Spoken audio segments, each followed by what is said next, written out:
¿Listos? Marcos capítulo 11, versículo 23. Si alguien no trae Biblia por ahí, alguno que traiga por ahí le puede compartir de su Biblia para que usted le conste lo que le vamos a hablar en esta mañana, para que nadie le cuente, para que nadie le engañe.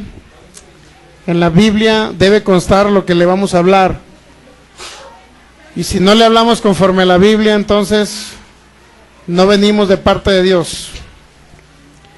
Pero si le hablamos con Biblia y aparte ven milagros en este lugar, entonces sí venimos de parte de Dios. Así es que invite enfermos, invite personas con problemas, deficiencias físicas, desahuciados, problemas del corazón, cáncer, diabetes, personas con dañados de sus brazos, de sus piernas, con artritis, con sinusitis, etcétera, etcétera, para que Dios haga milagros. Muy bien, ¿listos? Marcos capítulo 11, versículo 23, así dice la palabra en el nombre de nuestro Señor Jesucristo. Porque de cierto os digo que cualquiera que dijere a este monte, quítate y échate en el mar, y no dudar en su corazón, sino creyere que será hecho lo que dice, lo que diga, le será hecho. Vamos a orar. Te damos gracias, Dios. Gracias, Padre maravilloso y milagroso. En esta mañana venimos delante de tu presencia, Señor, para entender, para escuchar, para aprender más de lo que tú tienes a través de tu palabra, mi Dios. Te damos el reconocimiento y la gloria por ser un Dios fiel, un Dios bueno, un Dios milagroso, maravilloso. Gracias, Padre, gracias, maravilloso Jesucristo, por el sacrificio tan grande que hiciste, porque nos diste todas las cosas para nuestro provecho. Gracias, Señor, por dejarnos al Espíritu de Dios, que lo hacemos el Señor de esta reunión en este lugar. Espíritu Santo, tú toma control de cada palabra, toma control de cada circunstancia, de cada situación, para que sea tu palabra la que nos bendiga, para que sea tu palabra la que nos edifique.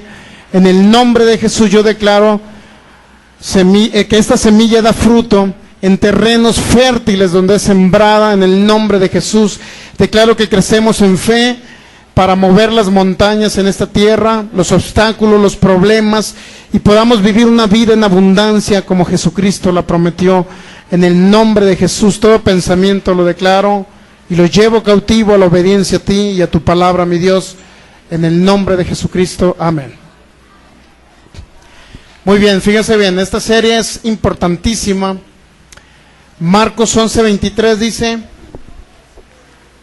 el mismo Señor Jesucristo dijo, porque de cierto os digo, que cualquiera que dijere este monte, quítate y échate en el mar, y no dudare en su corazón, sino creyere que será hecho lo que dice, lo que diga, le será hecho.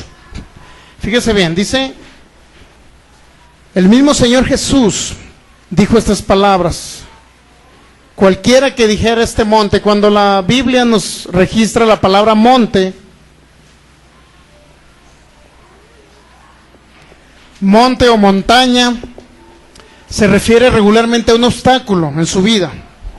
Por ejemplo, se refiere a una enfermedad, se refiere a un problema familiar, se refiere a un problema financiero, económico, una escasez económica. Es un problema, es una montaña, es un monte al cual Jesús dijo que podíamos hablarle. Fíjense bien, pero hay algo muy importante que dice: cualquiera que dijere.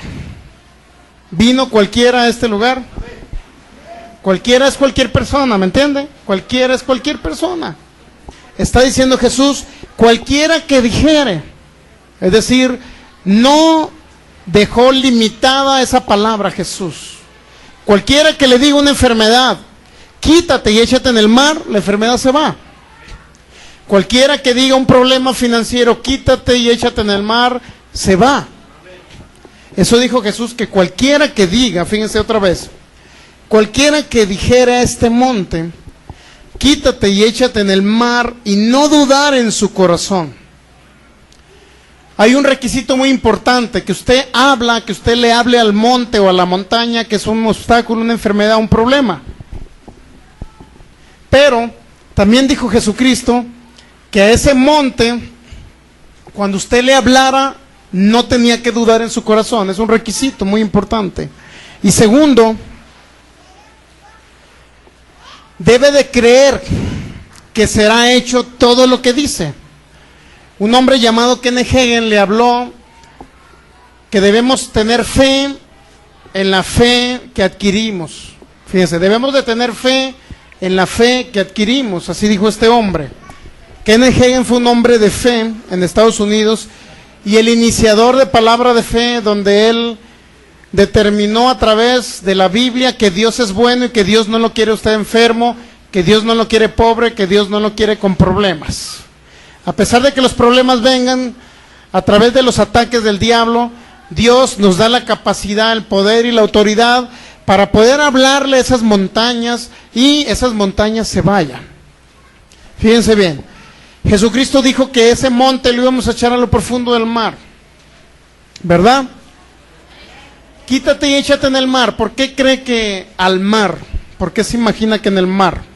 ¿Por qué Jesucristo mencionó el mar? Es muy importante saber eso. En primer lugar, cuando hablamos del mar, por ahí dimos una serie que se llama La muerte espiritual de Jesús.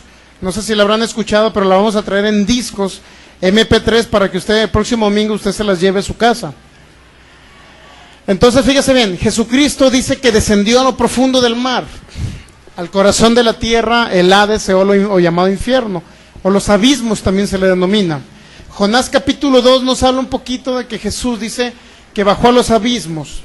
Está hablando Jonás a través de lo que Jesús hizo. Miren, vamos a Mateo capítulo 12. Mateo capítulo 12, es importante que usted capte esta verdad importante.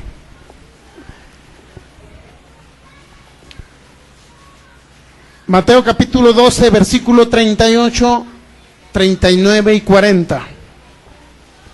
Entonces respondieron algunos de los escribas y de los fariseos, diciendo: Maestro, deseamos ver de ti señal.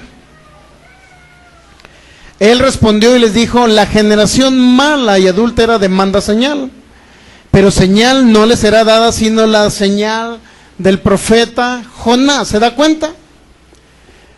Los fariseos querían señales del maestro, es decir, los fariseos sabían que no creían en Jesús, sí sabía, ¿verdad?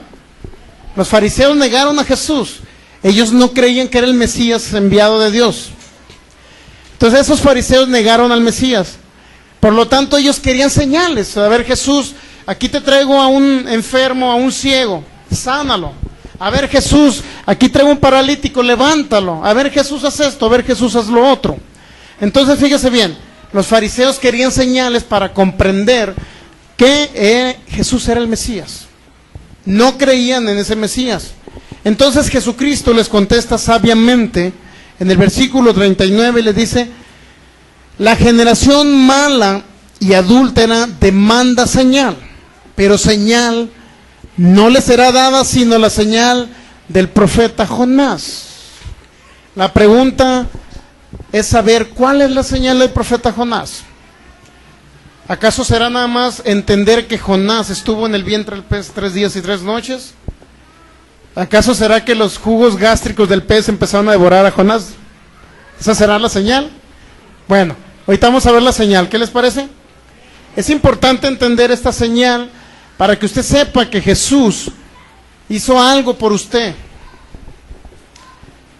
Muy bien, el versículo 40 nos dice cuál es la señal. Porque como estuvo Jonás en el vientre del gran pez, ¿cuánto estuvo? Dice, 3 días y 3 noches. Dice que Jonás estuvo en el pez 3 días y 3 noches, ¿verdad? Pero también dice, así estará el Hijo del Hombre. ¿Dónde? En el corazón de la tierra, ¿cuánto? 3 días y 3 noches. Cuando él se refirió al Hijo del Hombre, se refería a él mismo, o sea, al mismo Jesucristo. Como estuvo Jonás en el vientre de un pez 3 días y 3 noches, así también estará el mismo Jesús. Él mismo dijo, yo también voy a estar 3 días y 3 noches, ¿dónde? ¿Dónde dijo Jesús? En el corazón de la tierra. Ahora usted se pregunta, ¿dónde está el corazón de la tierra? Bueno, el corazón de la tierra se ha determinado científicamente que está en el mero centro, que es un lugar, regularmente, bueno, había una polémica entre los científicos que el corazón de la Tierra, o el centro de la Tierra, por decirlo así, unos decían que no tenía, que era sólido, que no tenía, que no era hueco, pues para que me entiendan. Pero ya se determinó científicamente que el corazón de la Tierra hay por ahí cierto lugar donde tiene un espacio. Sin embargo, fíjense, el corazón de la Tierra dice que son temperaturas, no sé, de 2000 grados Fahrenheit o centígrados, no sé cómo se le puede llamar. Arriba de 2000 grados está en el corazón de la Tierra. Es decir, si cae alguien para allá, pues créalo que se va a deshacer instantáneamente, un cuerpo humano. Entonces, el corazón de la Tierra es hueco, ya científicamente se demostró, y Jesús habló del corazón de la Tierra. El centro de la Tierra, dijo, allí estará el Hijo del Hombre. ¿Dónde? En el corazón de la Tierra. ¿Cuánto? 3 días y 3 noches. Cuando hemos escuchado hablar de Jesús, de parte de una iglesia, sea católica, sea cristiana, sea mormona, sean testigos, como se llame, regularmente nos enseñan que Jesús murió en una cruz, ¿verdad? Y derramó su sangre. Pero en la Biblia se registra que Jesús estuvo 3 días y 3 noches, no nada más en la cruz. Es decir, en la cruz solamente duró unas horas. Después de la cruz, ¿a dónde cree que se llevaron el cuerpo de Jesús? Pues a una tumba, a una tumba. Después de la tumba, ¿a dónde cree que cuando el cuerpo de Jesús estuvo en la tumba, dónde cree que estuvo el alma y el espíritu de Jesús? ¿Nunca se ha preguntado? Porque cuando el cuerpo muere, sí sabe que el espíritu y el alma de los seres humanos salen, ¿verdad? Cuando murió Jesús y su cuerpo estuvo en esa tumba, créanlo que no estuvo el alma y el espíritu de Jesús con él, porque si no hubiera estado vivo, ¿sí o no? En algún lugar tuvo que estar Jesús. Si creemos que se fue al cielo durante 3 días, pues no tenía ni un objeto de irse al cielo, y luego me voy a ir con mi Padre y me voy a regresar otra vez a la tierra. Entonces el mismo Jesús dijo que él había estado, ¿dónde? En el corazón de la tierra.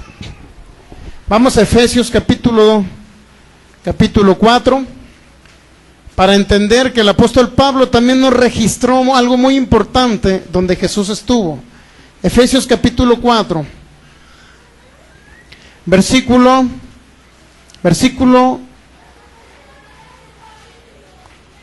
7 al versículo 9.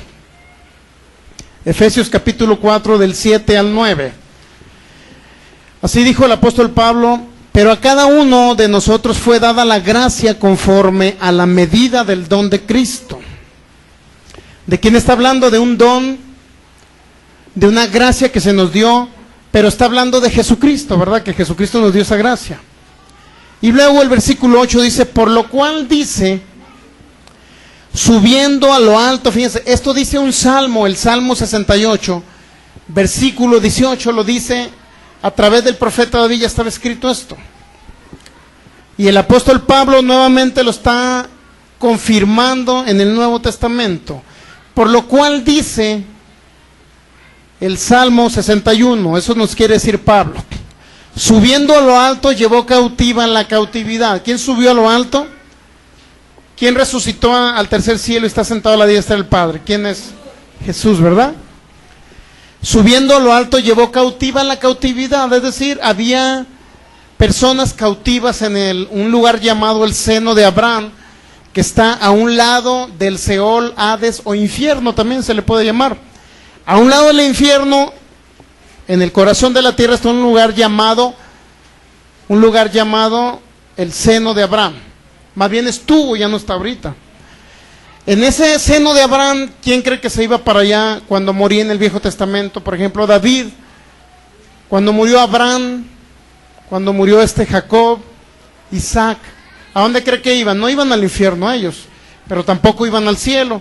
¿Por qué? Porque todavía no se había abierto, por decirlo así, el camino que los llevaba directamente al cielo. Todavía no, la gente no se iba al cielo.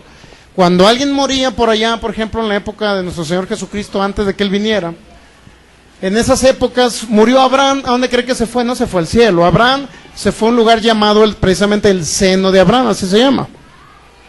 Y ahorita lo vamos a ver por ahí en Lucas 16. Cada persona que moría se iba a un lugar llamado el seno de Abraham. Pero cerca del seno de Abraham, o a un lado, en el corazón de la tierra está un lugar llamado el infierno, el Seol, o también se le llaman los abismos, las profundidades de la tierra. Entonces fíjese bien, subiendo a lo alto llevó cautiva en la cautividad, significa que Jesús cuando resucitó llevó algo, se llevó algo al cielo. Eso significa. ¿Qué cree usted que se llevó al cielo? A los que estaban en el infierno no se los podía llevar, porque estaban en un lugar encarcelados, en prisiones de oscuridad, se dice la Biblia. Por ahí en el libro de Judas, léalo, no sé si el versículo 6, capítulo 1, versículo 6. Por ahí habla un poquito que hay prisiones de oscuridad. En 2 de Pedro, por ahí el capítulo 2 también habla de que hay prisiones de oscuridad en el corazón de la tierra. Pero fíjese bien, a ese lugar solamente iban las personas que no tenían a Dios en su vida. Por ejemplo, Abraham fue un hombre que caminó con Dios, Moisés fue un hombre que caminó con Dios, fue un hombre que hizo los preceptos de Dios, fue un hombre que amó a Dios. ¿Ustedes creen que se hubiera ido al infierno? No. Estos hombres, Abraham, Isaac, Jacob, Moisés y todos ellos, fueron a un lugar llamado el seno de Abraham. Entonces, esos personajes que estaban en ese lugar cautivos, pero no sufriendo, estaban cautivos en ese lugar, dice que Jesús se los llevó, cuando Él resucitó, Él se los llevó al paraíso. De antemano por ahí en Lucas está el caso de un hombre que estaba siendo crucificado a un lado del Señor Jesús. Y le dijo el Señor Jesús, ese hombre clamó a Jesús, es decir, se arrepintió de lo que había hecho y le dijo Jesús, bueno, de cierto te digo hoy que estarás conmigo en el paraíso, es decir, le prometió que iba a estar en el paraíso. Muy bien, entonces ese hombre se fue al paraíso, ¿por qué? Porque Jesús iba a resucitar y ya ese hombre no se iba a ir al corazón de la tierra, sino se iba a ir al paraíso, por allá en los cielos está ese lugar llamado el paraíso. ¿Les gustaría ir para allá? Pero no se vaya joven, porque si dice me quiero ir el próximo año, se nos va de una enfermedad y sí se va al paraíso, pero su cuerpo aquí queda en una tumba. Pero Dios quiere para usted larga vida, que no muera a los 60, a los 70, a los 80, a los 90, a los 100, no. Dios quiere que por lo menos muera a los 100, 110, 120, ¿qué les parece? Pero muchos dicen, no, ¿para qué vivir a los 120 si voy a morir todo enfermo? Ahí a lo mejor ya ni me voy a poder mover. Entonces no, usted declare que va a morir cuando muera después de los 120 años, se va a ir con Dios, pero se va a ir todavía con muchas fuerzas, con su cuerpo vigoroso. Entonces fíjese bien, Efesios capítulo 8, por lo cual dice, subiendo lo alto llevó cautiva la cautividad. ¿Ya se dieron cuenta de qué cautivo se llevó para allá? A los que estaban en el seno de Abraham. Y luego dice, y dio dones a los hombres. Versículo 9, Efesios 4:9. Y eso de que subió, ¿qué es? Dice Pablo. Sino que también había descendido primero, ¿a dónde? Dice Pablo. A las partes más bajas de la tierra. O sea, está hablando de Jesús que resucitó y se llevó a los que estaban en el seno de Abraham, cautivos. Pero dice que Jesús, ¿qué significa eso que subió Jesús? ¿Qué significa que resucitó Jesús? El apóstol Pablo nos dice que si Jesús resucitó significa que estuvo en las partes más bajas ¿de dónde? No dice 3 metros bajo tierra, dice las partes más bajas de la tierra. Por eso mismo Jesús nos dijo, Mateo 12:40, así como estuvo Jonás en el vientre del pez, así estará el Hijo del Hombre, es decir, Él mismo, en el corazón de la tierra. Hasta ahí vamos bien, ¿verdad? ¿Por qué le estoy hablando de que Jesús estuvo en el corazón de la tierra? Que son las profundidades del mar o los abismos, también se le puede llamar.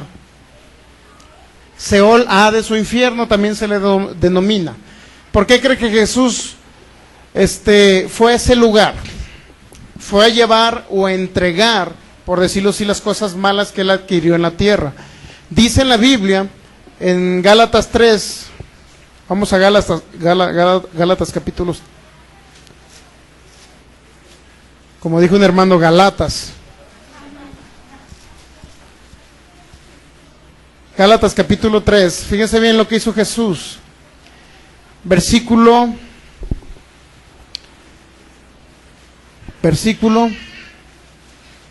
13.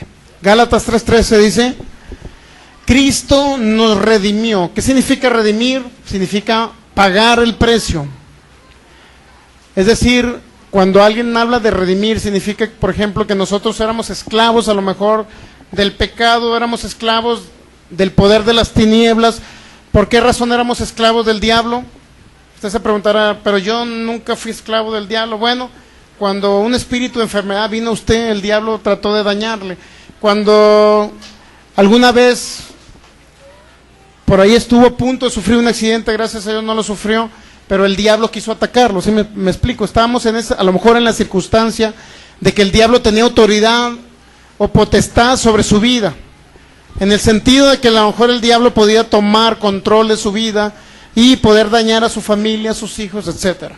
Cuando usted conoce a Jesucristo, fíjense bien, el mismo Jesucristo le da autoridad a usted para que usted reprenda al diablo y el diablo huya de usted. Sí sabía que el diablo huye, ¿verdad? Cuando usted lo reprende. ¿Para qué cree que reprendemos al diablo?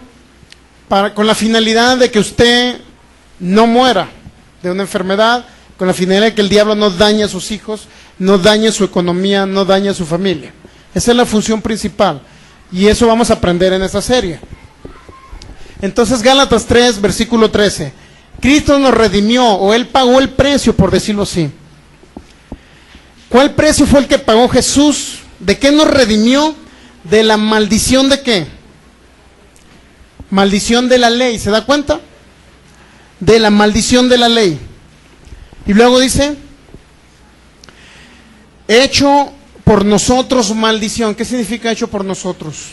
Maldición. Es decir, Jesús fue hecho maldición en lugar de usted, para que me entienda. Eso significa, o sea, si Él se hizo pobre, ¿para qué cree que fue?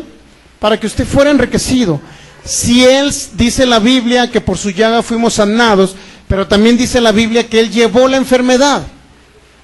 Es decir, Jesucristo se hizo enfermedad para que usted no lleve la enfermedad. Eso significa. Y la enfermedad es una maldición. ¿Sí sabe que es una maldición de la ley? La enfermedad es una maldición. Entonces Jesucristo pagó el precio por las maldiciones que había en una ley. Por ahí en Deuteronomio capítulo 28, cuando tenga oportunidad, léalo. Anótelo ahí, Deuteronomio 28. Por ahí del versículo 15 en adelante, por ahí no sé si empiezan las bendiciones o las maldiciones, no sé pues.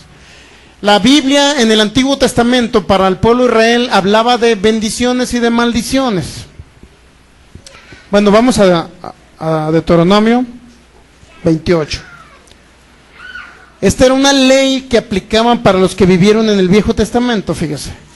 Así es que no se apropie de ello, porque Cristo ya nos redimió de eso que viene en este capítulo. Fíjense bien.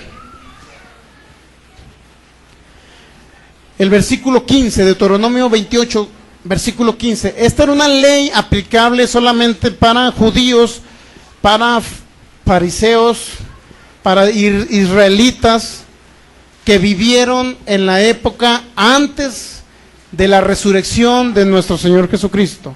O sea, esta parte aplicaba solamente para ellos, para los israelitas que vivieron antes de la venida, la muerte y la resurrección de Jesús, antes. Entonces, ¿por qué cree que vino Jesús? Para comprarnos, para pagar el precio, para que estas maldiciones a usted no le alcancen. Cristo llevó la maldición para que usted no la tenga que llevar, ¿me explico? Fíjense bien lo que viene dentro de las maldiciones de la ley. Dios les dijo, pero acontecerá si no oyeres la voz de Jehová tu Dios para procurar cumplir todos sus mandamientos, sus estatutos, que yo te intimo hoy, que vendrán sobre ti todas estas maldiciones, y luego dice, te alcanzarán. Acuérdense que ya Cristo ya quitó esas maldiciones, ¿verdad? Ya las quitó.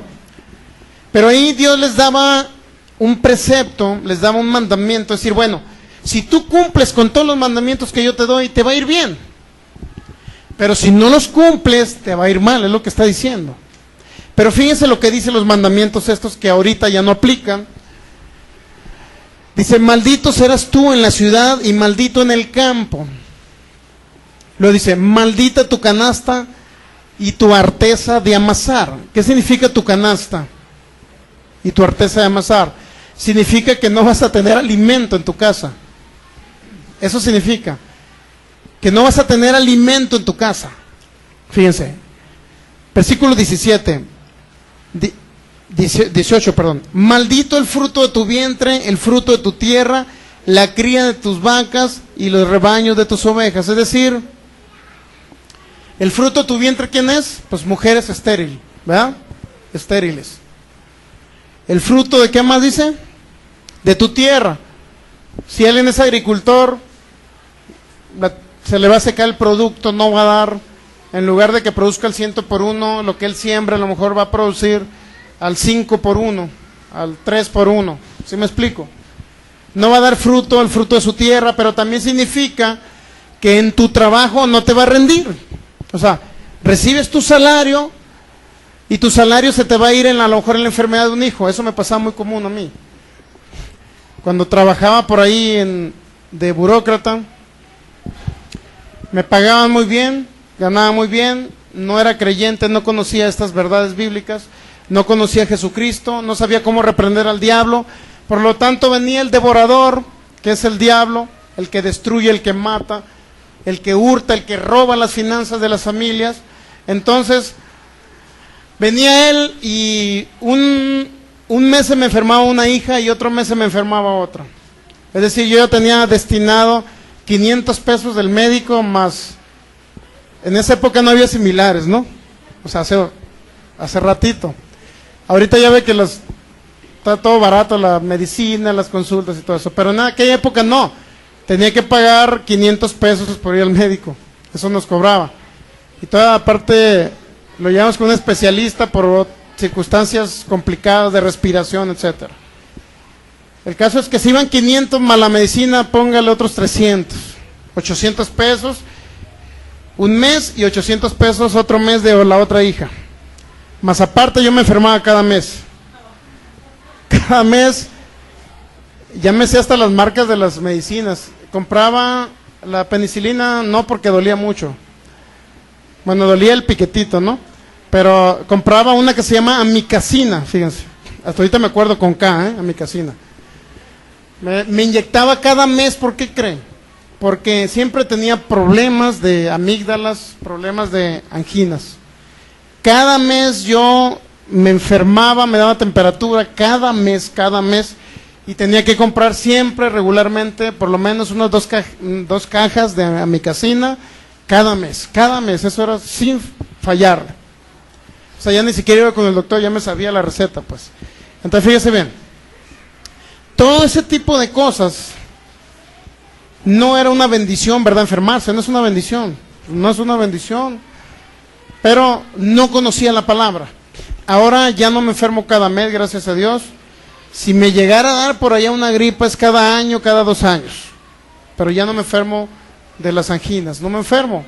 ¿Por qué cree? Porque la voluntad de Dios es que usted no nada más sane de sus enfermedades, sino que pueda vivir en salud. ¿Sabe qué significa salud? Que usted ni siquiera pueda tocarle una gripa. Muchos dirán, pero eso es imposible, hermano. De algo nos tenemos que morir, como dijo por allá uno. Oye, ¿cómo no me voy a enfermar? Pues si algo me tengo que morir, que no, me voy a ir al cielo de algo. Pues no, fíjese que no se tiene que ir de una enfermedad. Esa es la noticia que le tenemos en esta mañana. Nadie se tiene por qué ir de un cáncer. Nadie se tiene por qué ir de un diabetes. Nadie. Porque dijo Dios a través de su palabra que ustedes tenían autoridad para reprender esa enfermedad y que la enfermedad se fuera. Eso dijo Dios. Y eso lo vamos a ir viendo. Fíjense bien las maldiciones de las cuales Cristo nos quitó. Cristo pagó el precio de estas maldiciones. Fíjense lo que venía en la maldición. Deuteronomio 28, versículo 18. El fruto de tu vientre, el fruto de tu tierra, la cría de tus vacas y los rebaños de tus ovejas. El fruto de tu tierra, vuelvo a insistir, significa que a lo mejor recibes un buen sueldo, pero se te va en medicina, se te va en enfermedades, se te va en una cosa, se te va en otra, X. Por ahí te robaron el tanque del gas y tuviste que comprar otro, algo por el estilo, pues. De ese tipo de cosas comienzan a llegar. Pero vamos conociendo la palabra, vamos reprendiendo al que devora, y obviamente la bendición es la que nos alcanza ahora, no la maldición. Fíjese bien. Dice también, versículo 19, maldito serás tu entrar y maldito en tu salir. Imagínense, maldito en tu entrar y maldito en tu salir. Es decir, ese tipo de cosas, Cristo ya nos quitó de ellas, fíjense. Pero de repente usted dice, pero ¿por qué de repente me enfermo? Bueno, no es porque usted tenga una maldición, sino de repente le agarra un dolor, es porque no tiene fe para reprender ese dolor. En primer lugar, no tiene el conocimiento, no porque sea una maldición. ¿Me explico? Para que usted no diga, oye, me enfermé el otro día, ¿qué acaso me alcanzó la maldición que venía ya con los judíos? No, no se trata de que le alcanzó la maldición, sino que tenemos a uno que se llama el devorador. Dice en Pedro que tenemos a Satanás que anda como león rugiente buscando a quien devorar, nada más eso dice la Biblia. Entonces él anda queriendo dañar a los que no tienen fe, no tienen conocimiento.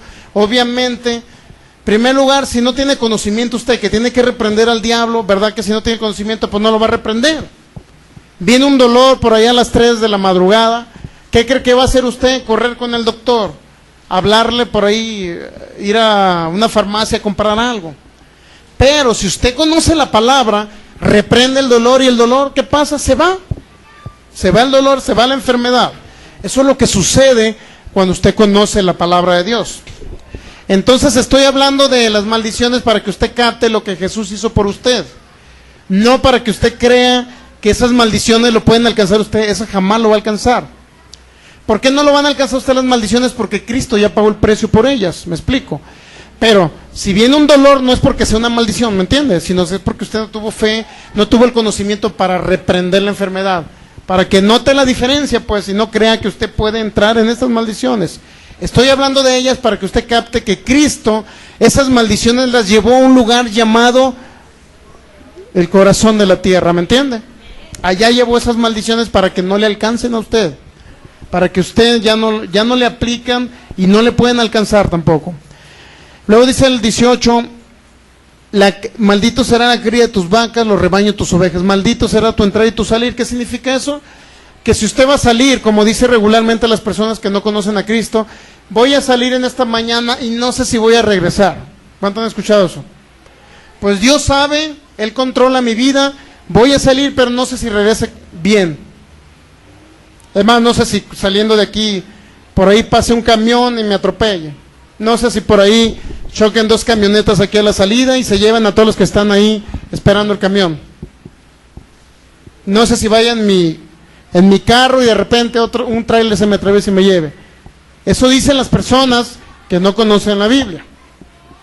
Pero usted, y era parte de las maldiciones, ¿se da cuenta? Maldito será tu entrar, pero también tu salir. Es decir, significa que no iban confiados con la seguridad de la protección del Dios viviente cuando ellos salían, pues. Porque Dios les dijo, cumple estos mandamientos. Si no los cumples, entonces dice Dios, si no cumples esos mandamientos de la ley de Moisés, entonces sí podrá ocasionarte un accidente. Sí podrás tener un problema en que salgas y a lo mejor no tengas la seguridad de que vayas a regresar. Pero eso fue para el Viejo Testamento. Vuelvo a insistir, no se apropie de esto, porque usted tiene la protección del Dios viviente. ¿Sí sabía? Dice que el que habita bajo el abrigo del Altísimo morará bajo la sombra del Omnipotente. Siempre hay ángeles protegiéndole a usted. Bueno, yo no voy a seguir con esto, ¿qué les parece? Porque creo que van a salir todos asustados de aquí. Solamente quería leerles un poquito para que usted se diera cuenta que hablando de las maldiciones, había escasez económica, había problemas en que no tenían seguridad si su vida, si iban a vivir 1 año, o 2 años, o 10 años más. Ellos no tenían seguridad. No tenían seguridad si iban a tener que comer la siguiente semana. Era eso en el Viejo Testamento. Si ellos no guardaban los mandamientos, no tenían esa seguridad de poder salir y poder regresar. No tenían la seguridad de que iban a tener alimento en su casa, etcétera, etcétera, etcétera. Para no leer más eso. Entonces, si nos vamos a Gálatas otra vez, capítulo 3. No me gusta leer mucho ese tipo de cosas porque luego salen todos asustados y luego dicen, a lo mejor si me salgo de aquí a la calle me va a venir la mala suerte. que puede llegar hasta un perrito y posicionarse ahí y orinarme. Como muchos dicen, oye, tengo tan mala suerte que ya lo último que me faltaba que llegara un perrito y me orinara. Entonces no se trata de eso, al contrario, la mala suerte no existe, ¿sí sabía? Para los que conocen la Biblia y tienen a Cristo en su corazón, la mala suerte no existe, pero tampoco la buena suerte. ¿Sí sabía que no existe la buena suerte? No existe. Existe la bendición que viene de parte de Dios. Es como si fuera la buena suerte, para que me entienda. La bendición es que siempre le va a ir bien en todas las cosas. Esa es la promesa de Dios. Y la mala suerte, pues por allá alguna oveja descarriada, ¿no? No de ustedes. Por allá en China, por allá, ¿no? Que conoció a Cristo y se fue por allá. A lo mejor le puede alcanzar por ahí que el diablo le quiera dañar, pero no. Fíjense bien. Regularmente siempre la Biblia de bendiciones habla. No existe la buena suerte, son las bendiciones del Dios viviente. Porque cuando usted dice, oye, me saqué un carro en la lotería, o me saqué un carro en tal premio porque compré cosas y me dieron un boletito y me saqué un carro, un ejemplo. Imagínense, una prima de mi esposa creo que se acaba de sacar un carro, no, un primo de mi esposa. Él se sacó un carro, compró un billete de, no sé, no fue de lotería, no recuerdo en qué concurso. El caso es que sacó un carro. Entonces, ¿cuál fue la primera expresión? Oye, qué buena suerte tengo, ¿verdad? Y a Dios, ¿dónde lo dejan? En ningún lado. O sea, no le dan la gloria a Dios de tener una bendición, de recibir un bien. Sin embargo, a los hijos de Dios, a los creyentes, que siempre que conocemos a Jesucristo, cuando le viene algo bueno, usted entiende que viene del Dios viviente y le da gracias a Dios, ¿verdad? Le da gracias a Dios. Pero fíjense bien, no es que exista la buena suerte o la mala suerte. Lo único que existe es la bendición del Dios viviente o los ataques del diablo, que le traen cosas malas a la humanidad. Eso es lo único que existe en la Biblia. Sin embargo, por ahí hubo hombres que sí echaron suertes, por allá en la época de Saúl. Echaron suertes, pero solamente para saber a quién designaban para cierto tipo de cosas. Pero eso no significa que sea un sorteo, para que me entienda. Específicamente Dios condenaba inclusive a los que practicaban la suerte. Bueno, ¿dónde nos quedamos? Gálatas 3:13. Dice así la palabra: Cristo nos redimió o pagó el precio, nos redimió de la maldición de la ley. Y luego dice que fue hecho por nosotros maldición, porque está escrito, maldito todo el que es colgado en un madero. Es decir, morir en una cruz. ¿Sí sabía que era una maldición? Por eso nosotros no adoramos la cruz. ¿Sí sabe por qué no adoramos una cruz? O sea, podemos tener una cruz, no hay problema, para recordar que Jesús ahí murió, ¿verdad? Pero la cruz en sí, el morir en una cruz, era el peor pecado para los pecadores. Era el peor castigo, para los pecadores de aquella época. Es decir, uno que moría en una cruz es como ahorita la silla eléctrica, para que usted me entienda. Imagínense que Jesús hubiera venido en esta época. ¿A dónde cree que lo hubieran matado? Por decirlo así, ¿a dónde cree que los fariseos lo hubieran llevado? A una cruz, no. Lo hubieran llevado a la silla eléctrica. O algo por el estilo. Pues era el peor castigo para el que hacía lo peor en aquella época. Entonces era un lugar de sufrimiento, es como la silla eléctrica. Imagínense que Jesús hubiera venido en esta época, vamos a que muera el maestro, y ya vienen todos los fariseos, y en lugar de crucificarlo, lo ponen en la silla eléctrica. Imagínense. De repente pasaron 100 años y la gente adorando a la silla eléctrica donde murió Jesús. ¿Verdad que no es correcto? ¿Usted iba a adorar la silla eléctrica? Cruz eléctrica. Es que estaba muy avanzada la tecnología en la época de Jesús, hermanos, que estaba eléctrica. Imagínense, no. Adoramos al que murió en la cruz, llamado Jesucristo. ¿Entiende? Y adoramos lo que Él hizo por nosotros, su sangre derramada, sus llagas, porque ello nos dio beneficios. Por su llaga fuimos sanados, dice la Biblia. Eso sí, reconocemos como un sacrificio de Jesús. Muy bien. Entonces dice que nos redimió de la maldición. Significa que Él pagó el precio. ¿Por qué cree? Por los pecados pagó el precio, ¿por qué más? Por la enfermedad, ¿sí sabía? Pagó el precio también, ¿por qué cree más? Por la pobreza. Es decir, Jesucristo realizó el sacrificio completo y perfecto para llevar todo lo malo y usted reciba toda la bendición del Dios viviente. Entonces ese fue el objetivo de Jesús, de venir a la tierra y de regresarnos un reinado que se había perdido. Entonces, si vamos a Deuteronomio capítulo 30, para que podamos captar por qué Jesús, usted se preguntará, ¿pero qué significa con el poder que hay en mis palabras? Bueno, tiene un gran significado, porque cuando usted le dice al monte, sea enfermedad, sea ruina económica, sea problema familiar, usted le habla al monte y le dice, échate en el mar, usted está reconociendo que las maldiciones y todo lo malo que le pudiera afectar a usted, Jesús ya lo llevó al mar, a lo profundo.